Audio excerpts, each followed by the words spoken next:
ఆచా coding tutor training ఇచ్చి permanent IT job ఇస్తారు. 9697969788. నమస్తే, వెల్కమ్ టు సుమన్ టీవీ. నేను మీ సుమన్ టీవీ ఉషా. హెచ్ఎంపీవీ ఈ మధ్య కాలంలో గత 2-3 రోజుల క్రితం కనుక మనం చూస్తే కంటిన్యూస్గా ఈ వైరస్ గురించి మాట్లాడుతున్నారు.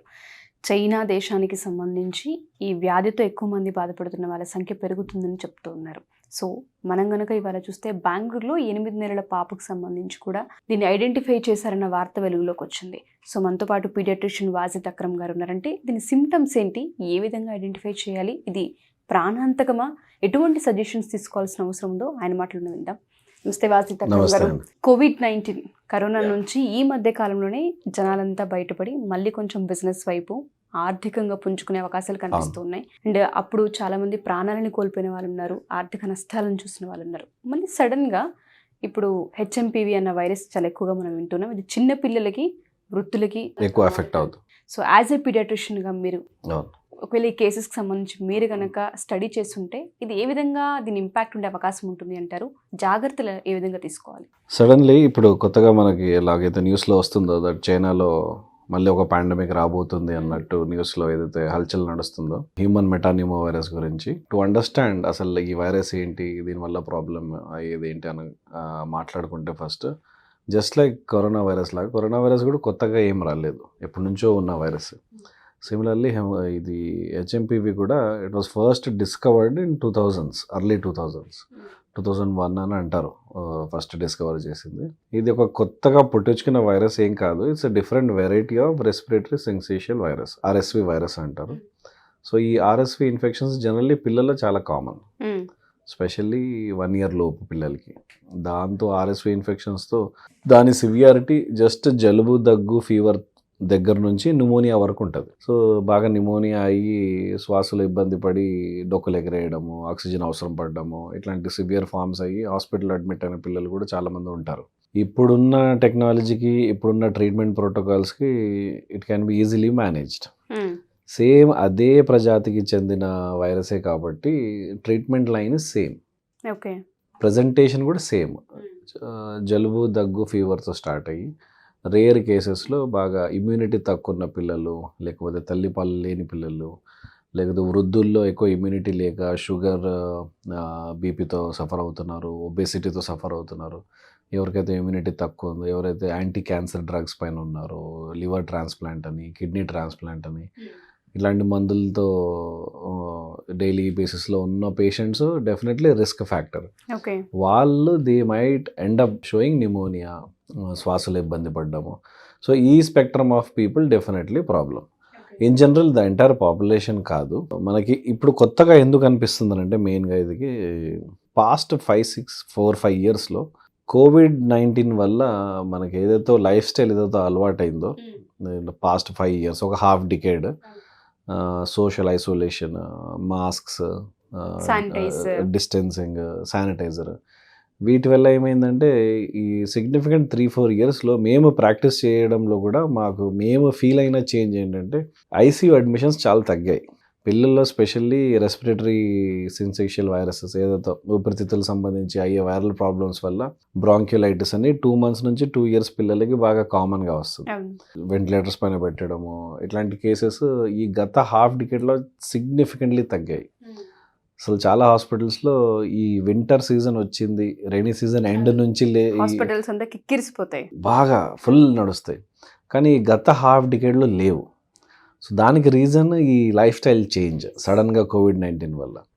సో ఇప్పుడు మీరు అన్నారు కదా బిజినెసెస్ రిటర్న్కి వస్తున్నాయని, అలానే సోషల్ బీయింగ్ ఏదైతే మనిషి ఉన్నాడో వాడి లైఫ్ స్టైల్ కూడా ఈజ్ కమింగ్ బ్యాక్. డిస్టెన్సింగ్ పోయింది, మాస్క్స్ పోయాయి, హైజీన్ కొంచెం తగ్గింది. సో ఎందుకంటే ఇప్పుడు కామన్గా అయిపోయింది. So we have come back to our old ways. So అందుకని చెప్పి ఇప్పుడు సైంటిస్ట్ అనుకోవడం ఏంటంటే maybe it has come back, HMPV మళ్ళీ రిటర్న్ వచ్చేసింది, ఇట్ ఈస్ ఇన్ సర్క్యులేషన్ అన్నట్టు. ఏం లేదు, సింపుల్ విషయాలతో you can just avoid it. Crowded places avoid చేయాలి, హ్యాండ్ శానిటైజర్స్ యూస్ చేయమని కాదు, ఫ్రీక్వెంట్గా you keep washing your hands. ఎక్కడన్నా మీకు డౌట్ వచ్చింది, బయటకు వెళ్ళి వచ్చారు, ఎక్కడ పడితే అక్కడ టచ్ చేశారనంటే వెంటనే హ్యాండ్స్ క్లీన్ చేసుకోవాలి. జలుబు దగ్గు ఉన్నోళ్ళు మాస్క్ యూజ్ చేయకపోయినా దయచేసి వాళ్ళు ఒకవేళ తుమ్ము వచ్చినా కానీ చేయి అడ్డం పెట్టుకొని, దగ్గు వచ్చినా కానీ చేయి అడ్డం పెట్టుకొని దగ్గితే చాలా మంచిది. ఇంకోటి ఎవరికన్నా సిక్ ఉంటే రెస్ట్ తీసుకోవడము, లేకపోతే ఎవరైనా సిక్ వాళ్ళ ఇంటికి విజిట్ చేస్తున్నారంటే వాళ్ళకి అప్ ఫ్రంట్ చెప్పడము, మా ఇంట్లో పిల్లలు ఉన్నారు, వృద్ధులు ఉన్నారు, బయట అపాయింట్మెంట్ పెట్టుకోవడము, బయట కలవడము, ఇట్లాంటివి చిన్న చిన్న విషయాలు చేయడం వల్ల టోటలీ అవాయిడ్ చేయొచ్చు. అందుకే WHO ఇంకా దీన్ని ఏమి గ్లోబల్ ఇష్యూ లాగా ఏమి అనౌన్స్ చేయలేదు. ఎందుకంటే ఆల్రెడీ పాత టైంలో ఉన్న డిసీజే, దానికి కొత్తగా ప్రికాషన్స్ రిలీజ్ చేయాల్సిన అవసరం ఏం లేదు. ఆల్రెడీ ఉన్న ప్రికాషన్సే తీసుకోవాలి. డెఫినెట్గా నెంబర్ ఆఫ్ కేసెస్ చైనాలో పెరిగాయి. ఇంకోటి మనం బాగా గుర్తుపెట్టుకోవాల్సింది ఏంటంటే, ఒకటి రియలైజ్ అవ్వాల్సిన విషయం ఏంటంటే, చైనా ఇంత త్వరగా ఐడెంటిఫై చేసి చెప్తుంది అని అంటే వాళ్ళ దగ్గర డయాగ్నోస్టిక్ చేసే టెక్నాలజీ వాళ్ళ దగ్గర ఉంది. వెంటనే స్వాబ్ తీసేసి మెషిన్స్లో పెట్టేసి ఆ వైరస్ని ఐసోలేట్ చేసి చెప్పగలుగుతున్నారు అని అంటే it is because China can do it. China is capable of doing it. వెంటనే కనుక్కోవడం. ఇటువంటి రోగాలు if they come to India first, ఒక సిగ్నిఫికెంట్ అమౌంట్ ఆఫ్ డ్యామేజ్ అయ్యాకే తెలుస్తుంది. Because the problems that the country is facing as such, మన governments కూడా మనకి health సెక్టర్లో అంత అసలు ఇన్వెస్టే చేయదు. ఎప్పుడు చూసినా వాళ్ళకి ఏదో ఒక ప్లాన్లో ఆ డబ్బులు ఇద్దాం, ఈ డబ్బులు ఇద్దాం అనే ఉంటారే కానీ హెల్త్ సెక్టర్ ఇంప్రూవ్ చేద్దాం అనే స్కోప్ మనకి చాలా తక్కువ ఉంది. కాబట్టి ఇట్లాంటి రోగాలు ఫస్ట్ ఇండియాకి రాకూడదని మనం ప్రార్థించుకోవాలి. చైనాకు వచ్చినంత మాత్రాన మనం భయపడాల్సిన అవసరం లేదు. ఇంకా నయం, వాళ్ళకి మొన్న వింటర్లోనే బయటపడ్డా కానీ అంత త్వరగా వాళ్ళు అనౌన్స్ చేశారనంటే it is only because they can diagnose.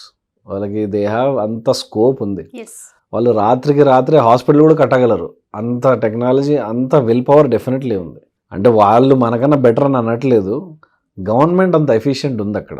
ఇప్పుడు మనం చేయాల్సింది ఏంటంటే ఈ ప్రికాషన్స్ తీసుకుంటూ కోరుకోవాలి ఇట్లాంటి రోగాలు ఫస్ట్ ఇండియాకి రాకూడదని. ఒకవేళ వస్తే డెఫినెట్లీ డ్యామేజ్ ఎక్కువగానే ఉంటుంది. బట్ ఒక రకంగా చూస్తే బికాస్ ఆఫ్ ఎక్స్ట్రీమ్ అన్హైజీన్ అని కూడా అనలేను, ఈ ఎక్స్పోజర్ ఎక్కువ ఉండడం వల్ల ఇండియన్ చిల్డ్రన్స్లో, ఇండియన్ చిల్డ్రన్ లేకపోతే వృద్ధుల్లో అయినా exposure to multiple bacteria and viruses వల్ల ఒక రకంగా మనకి కొంచెం ఇమ్యూనిటీ బాగానే ఉంది డెఫినెట్లీ.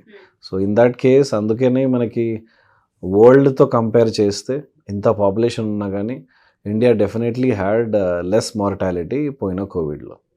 అలా అని చెప్పి every time it might not be the same case, but మనం తీసుకోవాల్సిన జాగ్రత్తలు డెఫినెట్లీ తీసుకుంటే మంచిది. డెఫినెట్లీ అల్టిమేట్లీ భయపడాల్సిన అవసరం లేదు. చిన్న చిన్న లైఫ్ స్టైల్ చేంజెస్లో half of what we have done in covid చేసినా చాలు. కోవిడ్లో మనం చేసిన పనులకు కొంచెం సగం ఫాలో చేసినా చాలు. డెఫినెట్లీ ఎవరికి ఏమి ఇబ్బంది ఉండదు. స్పెషల్లీ పిల్లలు ఉన్నోళ్ళు, పిల్లలు ఉండి తల్లిపాలు లేనోళ్ళు, వృద్ధులు ఎవరైతే సిక్ ఉన్నారో, ఆపరేషన్స్ చేసుకొని బెడ్ రెస్ట్లో ఉన్నారో, వీళ్ళ గురించి ఆలోచించి ఇంట్లో ఉన్న young people who are working out వాళ్ళు కొంచెం వాళ్ళ లైఫ్ స్టైల్ని మార్చుకుంటే entire family will be safe. Thank you sir. ఎందుకంటే ఇన్ఫర్మేషన్ అనేది చాలా అవసరం.